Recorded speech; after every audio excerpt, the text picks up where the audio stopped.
Hello, my name is Ilona. In this video, I'd like to take a look at Atlantis. And I always had a strong connection with Atlantis, just very, very strong.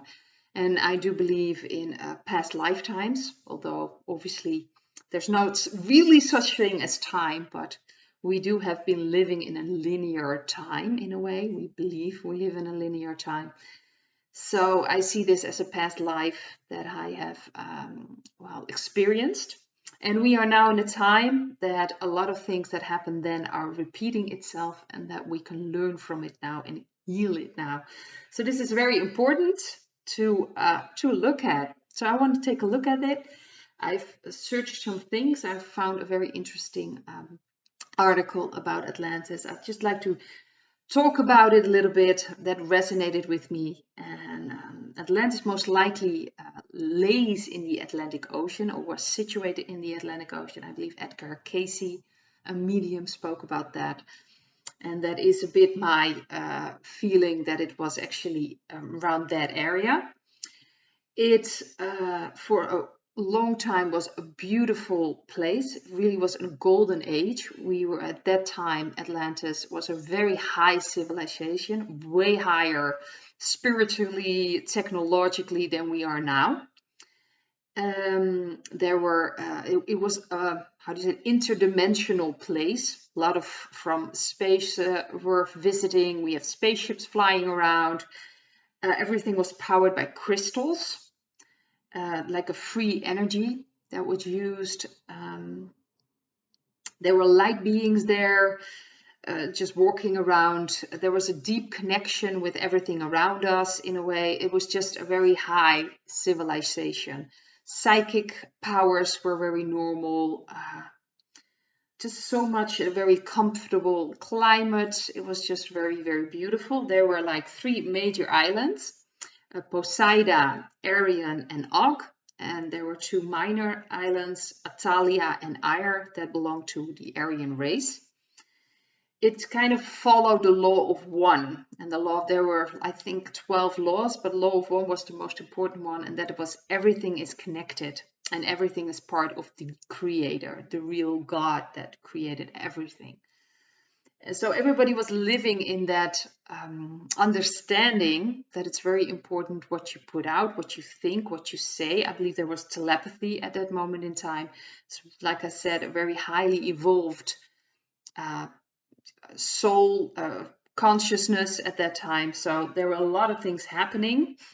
If I'm not mistaken, I could have read in that article that the dimensions were like 4, 5th until 12 and even beyond the 12th dimension. People had those powers and that consciousness. You had the children of the law of one, who were mainly in Poseidon, and that was a matriarchy. It's like patriarchy, matriarchy. It was very feminine energy, and I will call them the Atla Ra. So they were like you had, of course, the population, and in that population you had like a separate group who were spiritually very far advanced, and they were called the children of the law of one. The Atla Ra, they were like the scientists of the law of one, and they controlled the second moon of Atlantis, which was a crystal satellite, like up in the sky, who was pretty much controlling the power and had an enormous power of itself. So you could use it for good things and unfortunately later on for bad things. So they were pretty much situated on Poseida. And then, like I said, they were based on harmony, on connection. They were multi-dimensional. They could be from the 8 till 6,000 years old to even 12,000 years old. They were so high in their existence, they were pretty much outside of linear time, so they most likely could jump into all kinds of times. They probably were aware of all kinds of the dimensions going on, and they were pretty much above duality. And they could manifest and regenerate at will. So these were very, very powerful beings.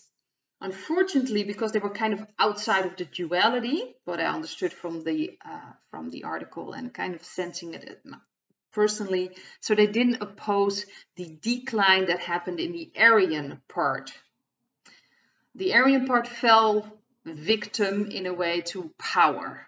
They were fighting against the law of one, and they just wanted more. They were becoming the self-serving. They were influenced, obviously, from the reptilian race, the fourth dimension, which were they, if I'm not mistaken, were part of and a connection with.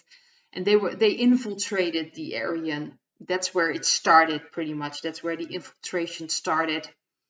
And they started to call themselves sons of Belial, which comes from Baal, which is, of course, the god they sacrifice to the children, the human sacrifices. It's a very awful, very dark energy. And they started to take over that part of Atlantis, and they just gained control. They became militaristic. They wanted to control the rest of the population. They wanted to control, well, everyone pretty much in the world.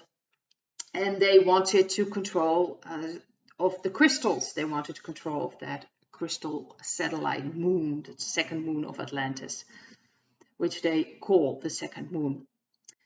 They were also doing genetically engineering, hybrids, animal, human. So they were all starting that sick experimenting, wanting to create slave workers. It sounds familiar in what they're doing right now.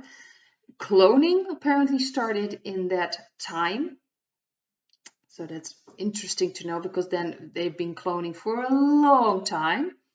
They wanted full control, and they just wanted more and more power, and they were pretty much seducing other parts of Atlantis to follow their lead. So the Atla Ra were pretty much up against the son of Belial.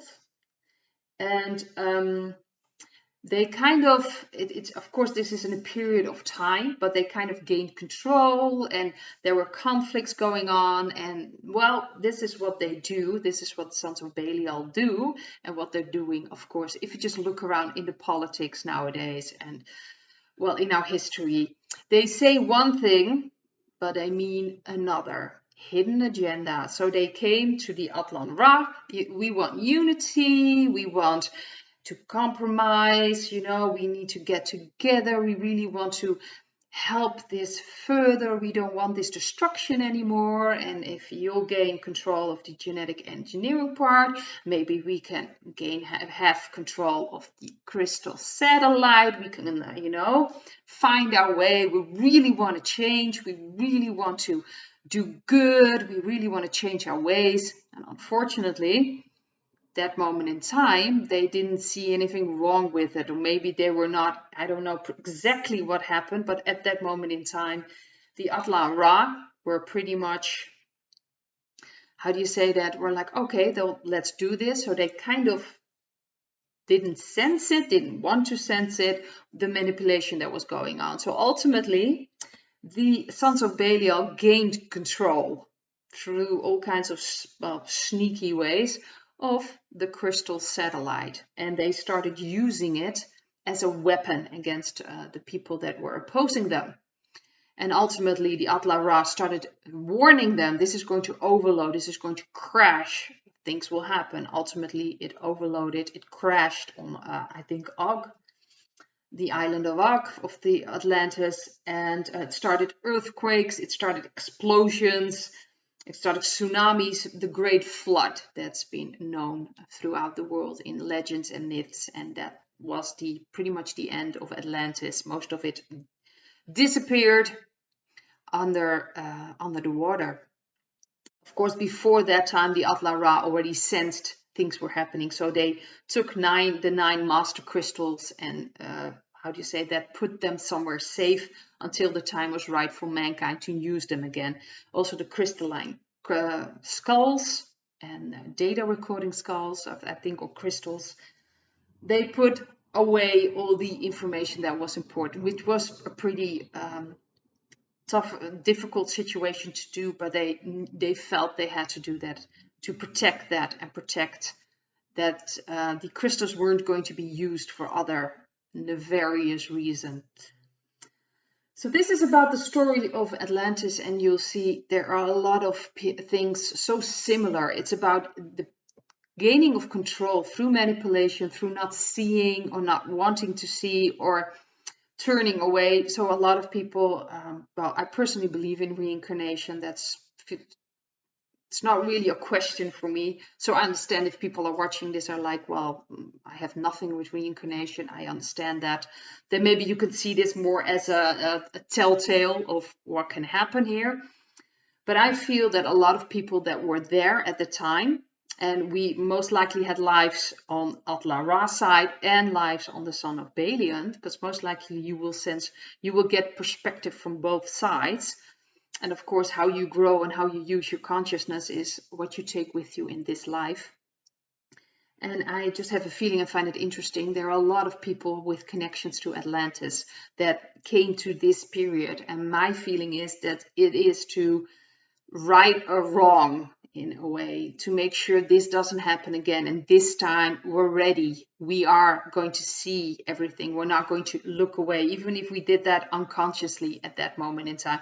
Maybe we weren't even aware that it was possible that it could go that low.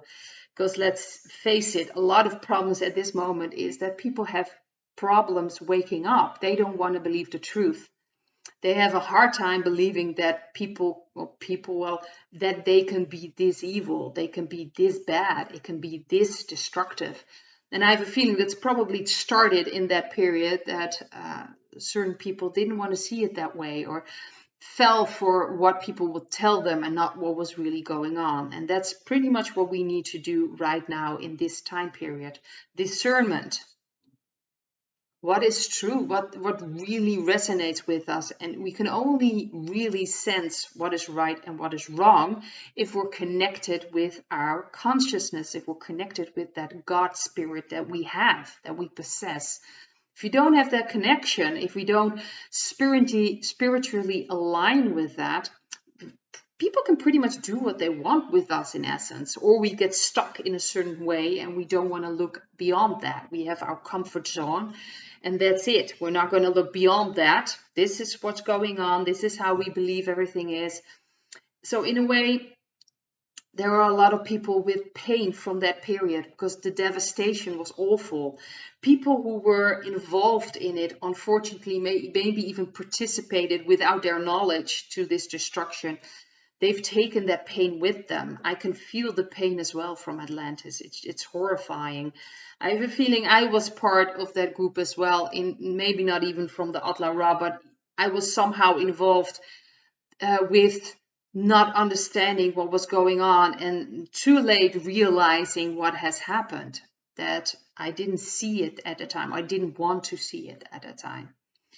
And that I'm now here to see it and not look away, not turn away, and taking responsibility for myself. So I think a lot of people in the group probably are watching this video, maybe sense relationship to Atlantis, or maybe sense like some connection. So that's most likely the case. It's very important that we get, how to say, in touch with ourselves now. Then it went wrong. It pretty much destroyed ourselves in a way, and pretty much destroyed the beautiful energy that was there. It went gradually, but that's how they work. Look at our own history right now, at least the history that's been told to us. You see they're gaining control slowly and carefully, and they plan way ahead. They have all these plans and they just follow that plan. And it's time that we see and face everything, that we see and face the pain that happened then and that's happening now. So I do get questions like, well, how do you say that?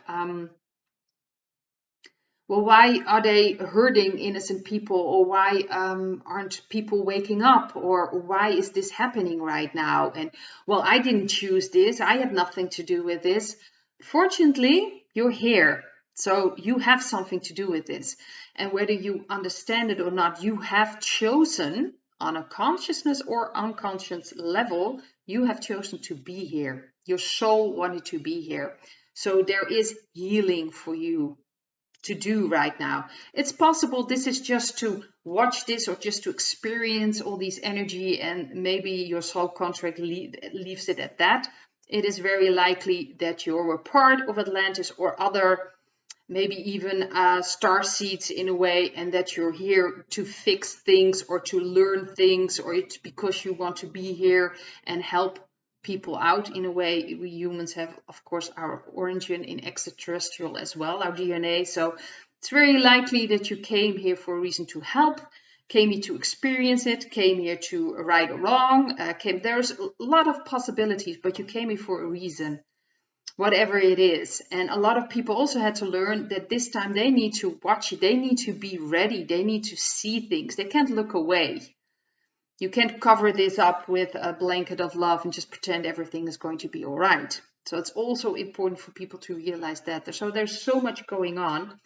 So if you have that connection with Atlantis, just sense and feel how that feels. And to me, it feels a lot of sadness and a lot of pain. So this is the time to heal that. Again, this is the time to connect with ourselves and to heal things that went wrong. Energies need to be balanced out. So I just wanted to talk about that, because to me this is very important. Maybe if you're listening to this and have a connection as well, maybe it will explain things, maybe it will just confirm things, and maybe you're like, well, this is not the video for you. That's fine too. So I hope this will explain certain things that you experience right now. I hope to see you in another video. Bye.